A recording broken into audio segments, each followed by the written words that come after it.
મારું નામ રોજે પ્રભુભાઈ વિરાણી, પ્રભુદાસ તળાવ સર્કલ સ્ટાર પ્લાઝા આપણે અલી પ્લાઝાવાળા ખાંચામાં રહું છું.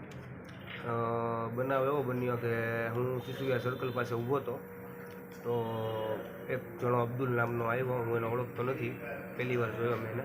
આવીને મારો હાથ પકડીને મને ગાડીમાં બેસી જા. મેં કીધું ભાઈ હું તમને ઓળખતો નથી, ગાડીમાં નથી બેઠું. પરાણે મને ગાડીમાં બેઠાડવાની કોશિશ કરી. મારા ભાઈબંધ એને પકડ્યો કે ભાઈ એવી રીતે તું કોઈને લઈ ન જઈએ. મને કે મારા ભાઈબંધને કહે કે તું એને કહે તો મને પૈસા આપે. મેં કીધું બોલને ભાઈ, એના પૈસા તને દેવાના? કે બહુ મારા પૈસા જોઈએ. કેના પૈસા? ખંડણી જોવે છે મારે. મેં કીધું કેટલા? તો 50 લાખની ખંડણી તારી પાસે જોવે છે. મેં કીધું મારી પાસે થોડા 50 લાખ રૂપિયા છે ને. મેં કીધું ખંડણી કઈ રીતે તું આવી રીતે માંગો છો? તો મને કે વાંધો નહીં, જાતું કે હું ફોડી કાઢી. મારા ભાઈબંધે મને ત્યાંથી ભગાડી દીધો. પછી અમે પાછા એની પાસે ગયા, એક બીજા મિત્રને લઈને, જે એને ઓળખતો હતો ને એને લઈને. તો મારા મિત્ર એને જઈને કીધું કે ભાઈ શું છે ભાઈ, આ માણસ મારો ભાઈબંધ છે, તું જવા દે જે હોય. તો કે નાના મારા પૈસા તો લેવાના જ છે ને. છરી કાઢીને મને મારવા દોડ્યો. નાઇસ પોઈન્ટ સિસુવિહારથી લઈને ઓર્ચિડ ફ્લેટ સુધી મારી પાછળ દોડ્યો છરી લઈને. 2 જણા હતા, એક જણો અબ્દુલ હતો અને બીજાને ઓળખતો નથી. 2 જણા આવી શકો હતા.